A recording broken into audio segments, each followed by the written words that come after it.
Fala galera, beleza? Bem-vindos ao Bora Mundo. Estamos em mais um vídeo sobre desenvolvimento humano. Estou usando o livro Desenvolvimento Humano, 12ª edição. Que olha, não tem quase nada de diferente da 14ª, tá certo? Então fica em paz, tá? Vamos lá então. Eu quero falar hoje sobre o período de ciclo de vida, tá certo?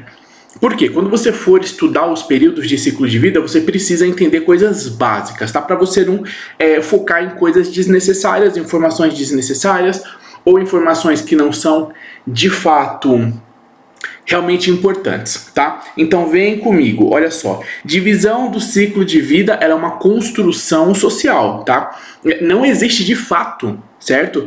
É um momento que divide de fato em alguma coisa os períodos de vida certinho, tá? Uma construção social. A gente vai ver mais pra frente que dependendo da cultura, tá? Do povo, dependendo do grupo social, a ideia de divisão social muda, certo? A ideia de como esses grupos eles estão em cada momento vão mudar, tá? Então isso é a primeira coisa, não é uma coisa fixa, tá? Não é uma coisa que você pode falar assim, nossa, é cientificamente estruturado assim, porque de fato é a realidade física, química, psicológica do indivíduo. Não é, tá? É uma construção social e a gente vai ver isso, tá? Então essa é a primeira coisa. E, bom, primeiro ponto aqui, né, é que parece óbvio, tá certo? Que existe uma construção social.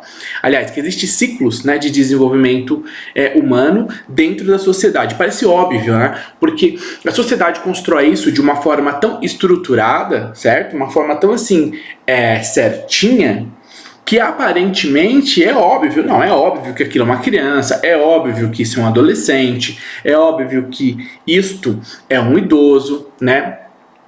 Então fica meio aparente essa ideia de que é óbvio que as coisas são divididas assim e que isso está correto, tá?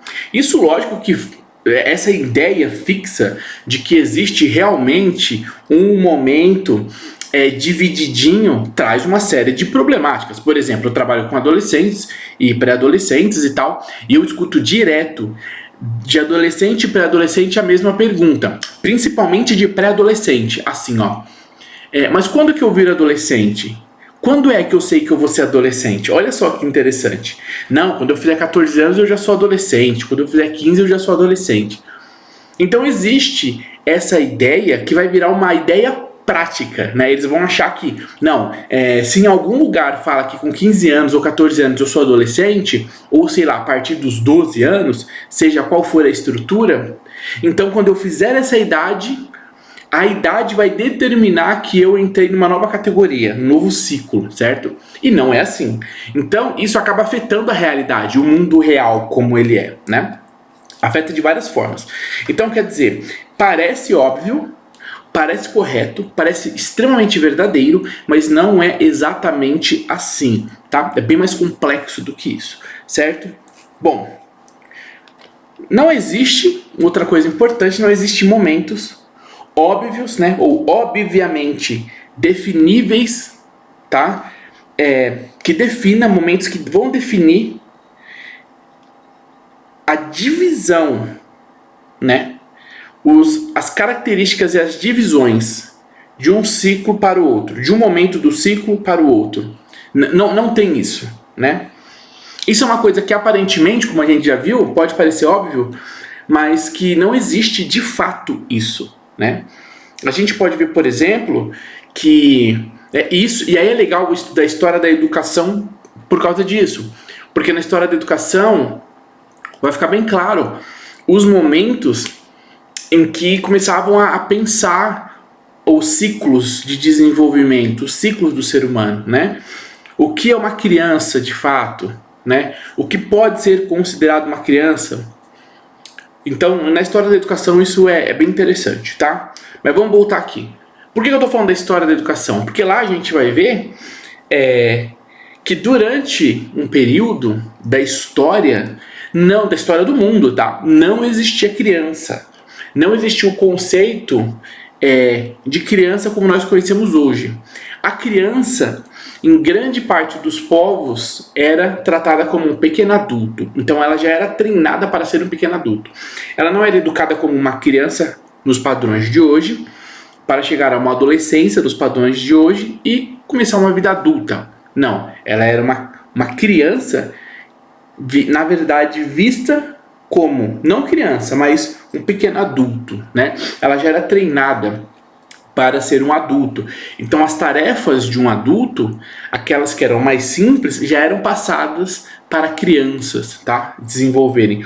Por isso que crianças em determinadas culturas eram muito mais hábeis, tinham muito mais dinâmica, habilidades e fazeres e conhecimentos do que as crianças hoje, né? Porque elas já eram colocadas para fazer atividades, executar atividades, parte das atividades que os adultos executavam, certo?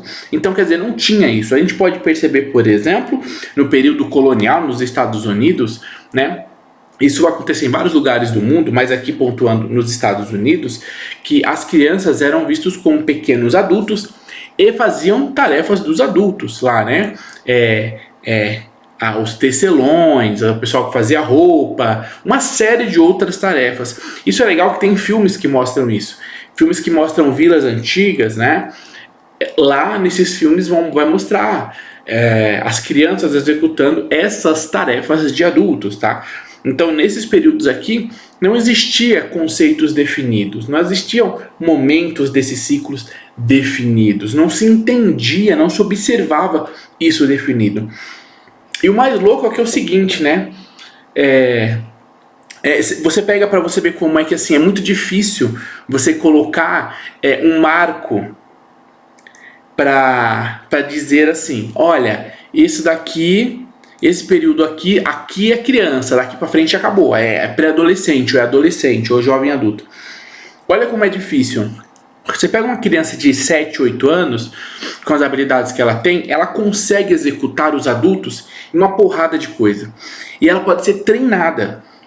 Vamos colocar como tarefas de casa: varrer a casa, arrumar uma mesa, tirar um pano. Metade das tarefas, metade não, mas 1/3 das tarefas de casa, mecânicas, ela já consegue fazer. Então, quer dizer, uma criança de 7 anos para executar um monte de coisa dentro de casa é muito simples. Então, já que ela poderia fazer isso, uma tarefa que um adulto estaria fazendo, então ela vai fazer nesses períodos. Então é assim que eles olhavam, certo? Para esse momento do desenvolvimento humano, como pequenos adultos, por causa da sua potência de executar coisas, como no mundo dos adultos, certo? Então isso aqui é interessante. Mas a gente tem 2 exemplos que nós vamos pegar do livro, tá? Que é os Inuit, tá? Que lá é um povo, tá certo? No Ártico canadense. Esse povo ele tem uma ideia onde ele acredita assim que as crianças elas não têm a mesma inteligência desenvolvida, mesmo emocional desenvolvido, e por isso, né? Isso vem de uma observação cultural, e por isso elas não repreendem, por exemplo, as crianças quando as crianças choram, quando elas estão bravas, né? Eles têm uma forma mais tranquila de lidar com isso, certo? Então, quer dizer, eles estão mais próximos daquela ideia da criança que não tem um desenvolvimento apurado para lidar com coisas de adulto. Mais próximo do que aquilo que nós conhecemos como crianças, tá? Mas ao contrário, tem outros povos, tem outras culturas também. Por exemplo, isso aqui, ó, nós temos na ilha de Tonga, no Pacífico, certo? O povo de lá, eles acabam agredindo, né, batendo nas crianças de 3 a 5 anos, ali mais ou menos, quando elas choram, quando elas estão bravas, porque eles acreditam que elas estão sendo teimosas, né? Então eles punem elas, né? Eles aplicam esse tipo de educação mais energética, vamos dizer assim. Por quê? Porque eles entendem que elas estão sendo teimosas. Agora, olha que interessante, não é simplesmente assim, mas eles estão imaginando que elas estão sendo teimosas? Como assim, meu Deus? Isso é uma construção cultural que, se eles estão fazendo isso, com certeza existe um histórico de observação desse povo, observando essas crianças dentro dessas idades, desses períodos, certo? Onde eles conseguiram entender e mapear que de certa forma aquilo é uma teimosia. Que a criança de certa forma entende de alguma forma, em algum nível, que o que ela está fazendo é errado, ou que ela está insistindo em algo que não é para insistir, e por isso de ser teimosa, e aí então vai ser punida. Então, eles acreditam que existe sim um grau de consciência mais elevado em algumas questões, e por isso esse grau de consciência sendo elevado, a criança entende melhor o que ela está fazendo. Então quando ela reclama, quando ela chora, quando ela fica brava, já que ela tem mais consciência, é passível de punição. E a punição é essa agressão, né, de bater na criança. Você entendeu?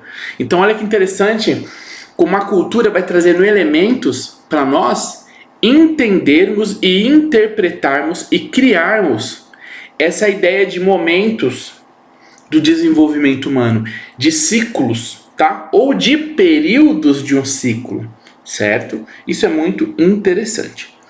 Espero que você tenha gostado, que você tenha podido... Mas se você gostou, faz o seguinte, aqui nos comentários, escreve o título do vídeo, pra galera encontrar o vídeo também. Escreve o título do vídeo e eu dou um alô pra você aqui, certo?